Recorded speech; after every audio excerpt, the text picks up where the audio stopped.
হঠাৎ করে এক লোকের 100 কোটি টাকা চুরি হয়ে যায়, কিন্তু পুলিশ কিছুতেই সে চোরকে ধরতে পারছে না।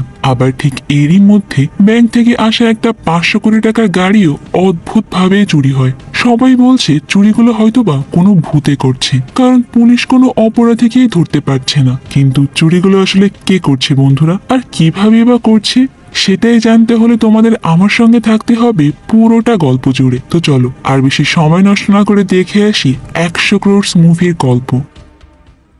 তো গল্পের শুরুতেই আমরা দেখতে পাই রিজার্ভ ব্যাংক অফ ইন্ডিয়া থেকে একটা গাড়িতে করে টাকা ট্রান্সফার করা হচ্ছিল, কিন্তু হঠাৎ করে মাঝ রাস্তায় টাকাগুলো চুরি হয়ে যায়। কিন্তু যে টাকাটা চুরি হয়েছিল সেটা কোনো ছোট অ্যামাউন্ট ছিল না, গাড়িতে ছিল প্রায় 500 কোটি টাকা। এমনকি টাকা চুরি হয়ে যাওয়ার পর থেকে পুলিশ চোরদেরকে কিছুতেই খুঁজে পাচ্ছিল না। কেউ কেউ তো বলছিল টাকাগুলো হয়তোবা ভূতে চুরি করে নিয়ে গিয়েছে, কিন্তু আসলে 500 কোটি টাকা কে চুরি করেছে এই ঘটনা জানতে হলে আমাদেরকে যেতে হবে 40 দিন পেছনে। ঠিক 40 দিন আগে হঠাৎ করে এক সকালে একটা প্রস্টিটিউট মেয়ে থানায় আসে। সে থানায় এসে বলে যে গতকাল রাতে আমার কাছে একজন লোক এসেছিল, আর পুরো রাত থাকার পর সকালে যাওয়ার আগে লোকটা উঠে আমার কাছ থেকে টাকা নিয়ে চলে গিয়েছে, তাই আমি ওই লোকটার বিরুদ্ধে কেস করতে এসেছি। এটা শুনে একজন পুলিশ বলে ওঠে যে কি দিনকাল চলে আসলো, এমন এমন কেসও আমাদেরকে নিতে হচ্ছে। এখন কি আমাদের লাস্টে চোর ডাকাত বাদ দিয়ে এই লোককে খুঁজে বের করতে হবে নাকি? পুলিশ তখন ওই লোকটার নাম জিজ্ঞাসা করে, কিন্তু মেয়েটা বলে যে স্যার আমার তো নাম মনে নাই, কিন্তু তার চেহারা খান আমার মনে আছে। আপনার একজন স্কেচ আর্টিস্ট ডাক দিলে আমি তার চেহারার বর্ণনা দিতে পারবো। এটা বলে এসে ওই লোকটা চেহারার বর্ণনা দিতে শুরু করে। ঠিক তখনই থানায় এসে চেতন ঢোকে, আর চেতনকে দেখে তো মেয়েটা চিৎকার করে বলে ওঠে এই যে তো সেই লোকটা যে আমার সাথে কালকে এমন কাজ করছে। আর তখন আশেপাশে থাকা সবাই তো চেতনের দিকে হা করে তাকিয়ে থাকে। আসলে চেতন নিজে পুলিশ অফিসার হওয়ার কারণে বাকিরা তাকে কেউ কিছুই বলতে পারছিল না, কিন্তু চেতন তখন বলতে থাকে যে আমার দাদা বলেছিল পরিশ্রম করলে সেটার ফল আমি অবশ্যই পাবো, তাই আমি সারা রাত পরিশ্রম করার পর সকালে আমার পাওনা ফল নিয়েই ফিরে এসেছি। আর এই হলো আমাদের গল্পের মেইন চরিত্র চেতন। তো এবার তার বন্ধুদের সঙ্গে তোমাদের একটু পরিচয় করিয়ে দেওয়া যায়। স্ক্রিনে এখন যাকে দেখতে পাচ্ছ তার নাম হলো রাহুল, আর সে পেশায় একজন মেকানিক হলো রাহুলের একজন গার্লফ্রেন্ড আছে যার নাম গায়ত্রী, আর গায়ত্রী রাহুলকে অনেক ভালোবাসতো। আজকে গায়ত্রীর জন্মদিন। গায়ত্রী সব সময় চায় যে রাহুল যেন তাকে বিয়ে করে, কিন্তু রাহুল বারবার বাহানা করে তাদের বিয়েটাকে পিছিয়ে দিচ্ছে, কারণ আসলে রাহুল লায়লা নামের অন্য একটা মেয়েকে পছন্দ করে, যে কিনা আবার তার গ্যারেজের সামনে বাড়িতে থাকে। এরপর আমরা লায়লাকে দেখতে পাই। লায়লা আসলে বেশ সুন্দরী, আর সেই সঙ্গে অনেক চালাক একটা মেয়ে। আসলে সে যে বাড়িতে থাকে সেটা তার নিজের বাড়ি ছিল না, লায়লা এখানে একজন সুগার ড্যাডি অর্থাৎ তার থেকে বয়সে অনেক বড় একজন লোকের সঙ্গেই থাকে, আর তার বয়ফ্রেন্ডের নাম হলো সুন্দরলাল। এই সুন্দরলাল আবার অনেক টাকা, আর সেই টাকাগুলোকে সে নিজের ইচ্ছা মতো খরচ করতে পছন্দ করত।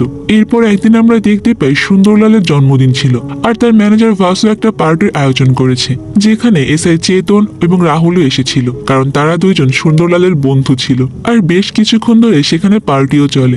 এমন সময় পার্টি শেষ হয়ে গেলে সবাই যার যার বাড়িতে ফিরে যায়। ম্যানেজার ভাসুও তার নিজের বাড়িতে ফিরে এসে যখন খেতে বসে, ঠিক তখনই তার কাছে আবার একটা ফোন আসে, আর ওই ফোন কলে সে জানতে পারে যে আজ রাতে সুন্দরলালের বাড়িতে পুলিশের রেড পড়তে পারে। বাসু তো সঙ্গে সঙ্গে সুন্দরলালকে ফোন করে আর স্কুটিটা নিয়ে তার বাড়ির দিকে রওনা দেয়। অন্যদিকে সুন্দরলাল তো এতক্ষণ তার জন্মদিনের পার্টি এনজয় করছিল, কিন্তু হঠাৎ করেই ভয়ে তার অবস্থা খারাপ হয়ে যায়। লাল দ্রুত তার রুমের অল ভেঙে লুকিয়ে রাখা 100 কোটি টাকা বস্তায় ভরে ফেলে, আর টাকাগুলো নিয়ে সে শহরের বাইরে রেখে আসার জন্য বেরিয়ে পড়ে। কিন্তু কিছু দূর আসতে এসে দেখতে পায় যে রাস্তায় পুলিশের চেকিং বসেছে, আর সেখানে চেকিং এর দায়িত্ব ছিল এসআই চেতন। লাল খুব ভালো করেই জানতো যদি অন্য পুলিশের হাতে সে ধরা পড়ে তাহলে হয়তো কিছু টাকা খেয়ে তাকে ছেড়ে দেবে, কিন্তু যদি চেতনের হাতে ধরা পড়ে তাহলে তার সব টাকা সেই নিয়ে নেবে। তাই লাল সামনে গিয়ে আবারও বাড়ির দিকে ফিরে আসে, আর বাড়িতে এসে সোজা ছাদে চলে যায়।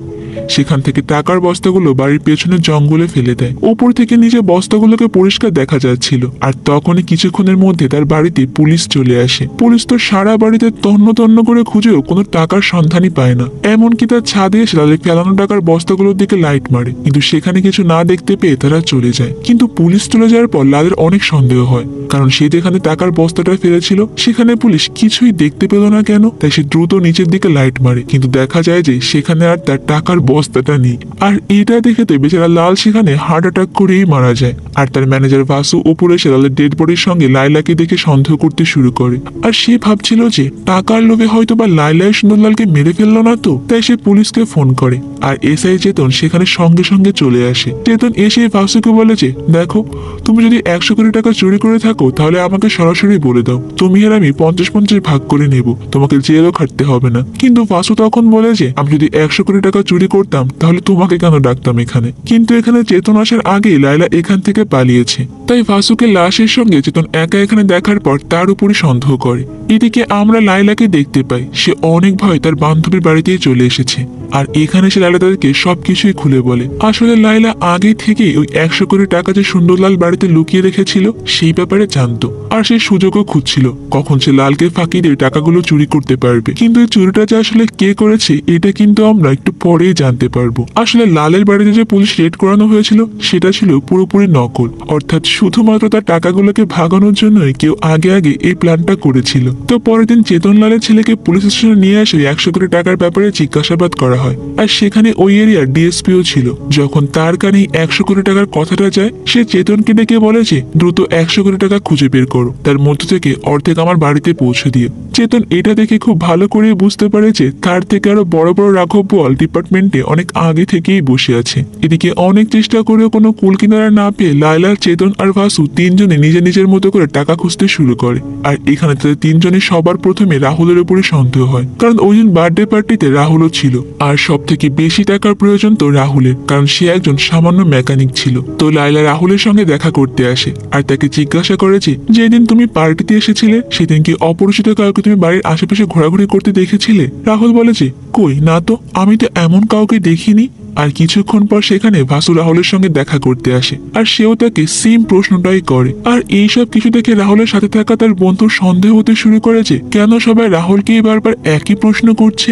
আর এই বিষয়টা রাহুলের বন্ধু তাকে বলে, কিন্তু রাহুল এতে অতটা মনোযোগ দেয় না, কারণ তারা দুইজন কেউই 100 কোটি টাকার ব্যাপারে কিছুই জানতো না। তো পরের দিন চেতন রাহুলের গ্যারেজে আসে আর সে আবারও রাহুলের কাছে ওই দিন কি হয়েছিল সেই ব্যাপারে জানতে চায়। চেতন যখন রাহুলের সঙ্গে কথা বলছিল ঠিক তখনই আবার রাহুলের বন্ধু বাইরে থাকা পুলিশ কনস্টেবলের কাছ থেকে জানতে পারে যে আসল ঘটনাটা কি। আর বারবার সবাই তাকে একই রকম কথা কেন জিজ্ঞাসা করছে। তখনই পুলিশ কনস্টেবল তাকে বলে যে সুন্দরলালের 100 কোটি টাকা চুরি হয়ে গিয়েছে আর সেটা খুঁজতেই এত আয়োজন। এটা শোনার পর রাহুলের বন্ধু পুলিশ সেখান থেকে চলে যাওয়ার পর সঙ্গে সঙ্গে রাহুলের কাছেই আসে আর তাকে ওই 100 কোটি টাকার ব্যাপারে সবকিছু খুলে বলে। কিন্তু সব শুনেও রাহুল তেমন একটা আগ্রহ দেখায় না। তো ওই দিন রাতে গায়ত্রী তার মা বাবাকে নিয়ে রাহুলের গ্যারেজে আসে তাকে দেখানোর জন্য, কিন্তু রাহুল একজন সামান্য মেকানিক জেনে গায়ত্রীর মা বাবা তাকে অনেক অপমান করে আর বলে যে সামান্য মেকানিক হয়ে তুমি আমার মেয়েকে কিভাবে খুশি রাখবে।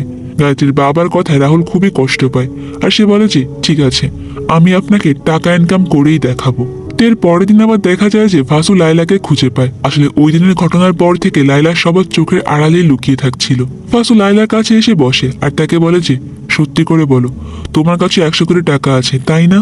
তুমি আমাকে ওটা দিয়ে দাও, আমরা ওটা অর্ধেক ভাগাভাগি করে নেব। আর ঠিক তখন এবার সেখানে চেতন চলে আসে। সে আগে থেকে সব কথাগুলো শুনে ফেলেছিল, তাই চেতন সেখানে এসে লাইলাকে প্রস্তাব দেয়, চলো এক কাজ করি, আমরা তিনজন মিলে একসঙ্গে টাকাটা খুঁজি, যদি পেয়ে যাই তাহলে সমান সমান 3 ভাগ করে নেব। আর চেতনের এই শর্তে বাকিরাও রাজি হয়ে যায়। আর তারা যখন ভাবতে থাকে তখন সবার আগে তাদের সন্দেহ গিয়ে পড়ে রাহুলের ওপরই। আর ঠিক এরপরের দৃশ্যে আমরা দেখতে পাই যে আসলে সত্যি সত্যি রাহুলই 100 কোটি টাকা চুরি করেছিল।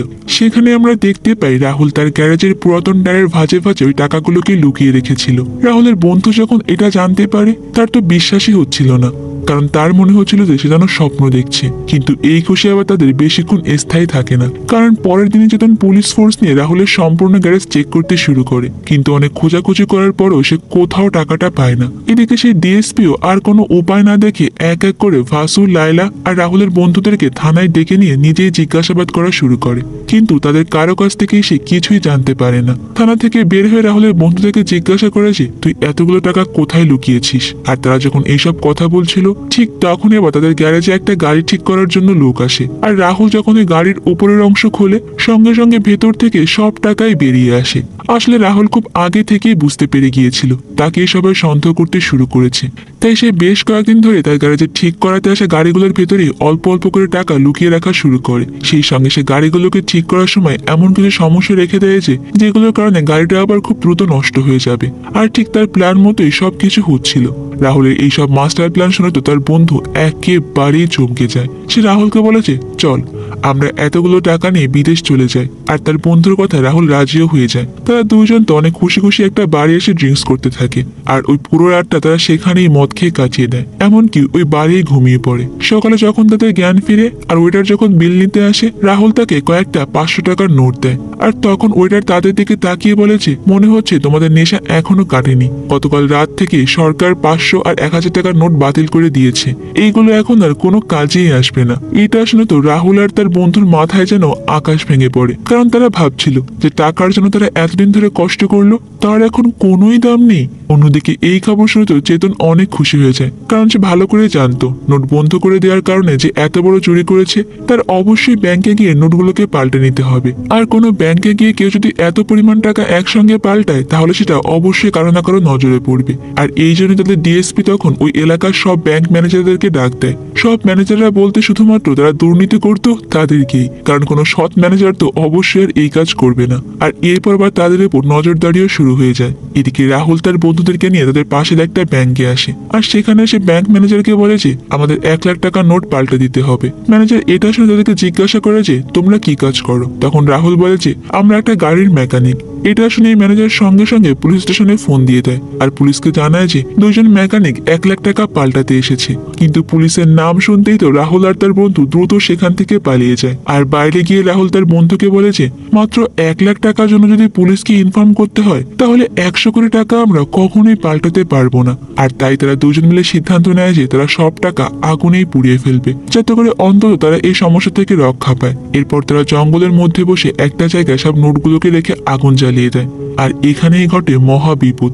এতগুলো টাকায় একসঙ্গে আগুন ধরে যাওয়ার কারণে অনেকগুলো টাকা তো অর্ধেক পুড়ে গিয়ে বাতাসের চারিদিকে ছড়িয়ে ছিটিয়ে যায়। আর এই অর্ধেক পুরো টাকাগুলো যে কেউ দেখলেই বুঝতে পারবে যে এখানে টাকা পোড়ানো হয়েছিল। তাই পরের দিন সকাল হতে না হতেই এই নিউজটা চারিদিকে ছড়িয়ে পড়ে। আর মিডিয়া এই ব্যাপারে পুলিশের কাছে জিজ্ঞাসাবাদ করতে চলে আসে। এরই মধ্যে আবার ডিএসপি রাগিনী নামের একটা ব্যাংক ম্যানেজারের কথা জানতে পারে। রাগিনী বেশ কয়েকদিন ধরে অনেক কালো টাকাকে সাদা টাকায় পাল্টে দিচ্ছিল, আর এরই মধ্যে কিছু পার্সেন্টেজ সে নিজের জন্য রেখে দিত। এগুলো জানতে পেরে তো রাগিনীর উপর ডিএসপির অনেক সন্দেহ হয়। ঠিক তখনই আবার রাগিনীর ফোনে দেবা নামের একজনের ফোন আসে।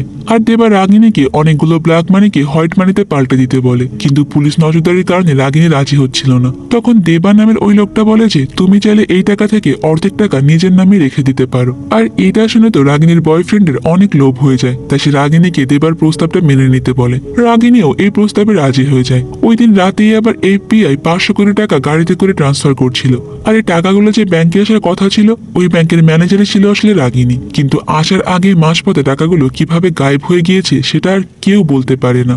আর তখনই সেখানে পুলিশ এবং ডিএসপিও চলে আসে। আর রাগিনীকে একটু আদর যত্ন করতে রাগিনী স্বীকার করে দেয় যে সে নিজে ওই টাকাগুলোকে সরিয়েছে, কারণ তার সাথে দেবা নামের একজন বড় বিজনেসম্যানের ডিল হয়েছিল যে তার কালো টাকাগুলোকে সাদা করে দিতে পারবে কিনা। রাগিনীর কথাগুলো শুনে পুলিশ তখন দেবার ব্যাপারে খোঁজ নিতে শুরু করে। আর কিছুক্ষণের মধ্যে জানা যায় যে দেবা 5 বছর আগেই মারা গিয়েছে। আর রাগিনীও তখন ভালো করে বুঝতে পেরেছে নিশ্চয়ই কেউ তাকে বোকা বানিয়ে টাকাগুলোকে নিয়ে গিয়েছে। আর অন্যদিকে তখন আমরা দেখতে পাই যে এক সন্ধ্যায় লাইলা, বাসু আর চেতনের কাছে বিশাল বিশাল কার্টুনে কিছু পার্সেল আসে।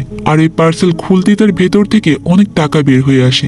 আর এই প্রত্যেকটা বক্সের সঙ্গে আবার একটা করে চিঠিও ছিল। সেখানে লেখা ছিল যে এই টাকাগুলো পুরোটাই তোমাদের, কিন্তু কখনো এটা খুঁজে বের করার চেষ্টা করো না যে কে তোমাদেরকে টাকাগুলো পাঠিয়েছে। আসলে এখান থেকে আমরা জানতে পারি যে এই টাকাগুলো আসলে রাহুলের সবার কাছে পাঠিয়েছে। আর এরপরই আমাদেরকে দেখানো হয় যে আসলে সেদিন রাহুলের পুরো 100 কোটি টাকা জ্বালিয়ে দেয়নি, বরং সেখান থেকে কিছু কিছু টাকা সে নিজের জন্য আলাদা করেই রেখে দিয়েছিল। তারপর সে দেবার পরিচয় নিয়ে রাগিনীর সঙ্গে ডিল করে। সে রাগিনীকে বলে যে তুমি আমাকে টাকাটা পাঠিয়ে দাও, আমি তোমাকে ব্ল্যাক মানি পাঠিয়ে দিচ্ছি। আর যখন এই টাকায় ভর্তি কন্টেইনার নিয়ে গাড়িটা ব্যাংকের দিকে যাচ্ছিল, সেই পথে রাহুল একটা নকল কনস্ট্রাকশনের কাজ বসিয়ে দেয়। যখন ওই টাকায় ভর্তি ট্রাকটা তাদের সামনে এসে থামে, রাহুলের ট্রাকের উপরে থাকা টাকার কন্টেইনারটা খুলে অন্য একটা খালি কন্টেইনারের সঙ্গে পাল্টে দেয়। কিন্তু এমন কাজ তো রাহুল রাগিনীর সঙ্গে না করলেও পারতো। তাহলে বন্ধুরা, সে এমনটা কেন করলো? আসলে যদি রাহুল নিজে এই চুরিটা করতো তাহলে পুলিশ কখনো না কখনো তাকে ধরেই ফেলতো। কিন্তু এখানে সে রাগিনীর মাধ্যমে দেবার নাম ঢুকিয়ে দিয়েছে। আর এতে করে পুলিশ ভাববে যে দেবা হয়তোবা এখনো বেঁচে আছে, অথবা তারই কোনো লোক এই কাজটা করেছে। আর এভাবেই তারা তখন রাহুল পর্যন্ত আর পৌঁছাতে পারবে না। আর সুন্দরলালের টাকার ব্যাপারে বলতে গেলে আসলে রাহুলের টার্গেট প্রথম থেকে সুন্দরলালের ওই বিল্ডিং এ থাকা টাকার উপরেই ছিল। কিন্তু সবার সামনে সে সবসময় লায়লার কথাগুলো বলতো, যাতে করে কেউ তাকে সন্দেহ না করে। আর সেই দিন যে সুন্দরলালের বাড়িতে পুলিশ রেড করেছিল, ওটাও রাহুলের প্ল্যান ছিল। আর রাহুল আগে থেকেই দেখতে পেরেছিল সুন্দরলাল ওই টাকার বস্তাগুলোকে কোথায় রেখেছে। তাই সুযোগ বুঝে এসে ওই দিন বস্তাগুলোকে সরিয়ে ফেলেছিল। আর এইভাবে এসে সামান্য একটা গ্যারেজে থেকে শত শত কোটি টাকার মালিক হয়ে যায়। আর আমাদের গল্পটাও আজকে এখানে শেষ হয়ে যায়। তো বন্ধুরা, আজকে এই গল্পটা তোমাদের কাছে কেমন লেগেছে? আমার কাছে কিন্তু রাহুলের বুদ্ধি দুর্দান্ত লেগেছে। সে আসলেই একটা মাস্টার মাইন্ড। তো আজ এই পর্যন্তই থাক। দেখা হবে অন্য কোনো সুন্দর মুভির গল্প নিয়ে ভিন্ন কোনো সময়। ততক্ষণ পর্যন্ত তোমরা সবাই অনেক বেশি ভালো থাকবে এবং নিরাপদে থাকবে। আর অবশ্যই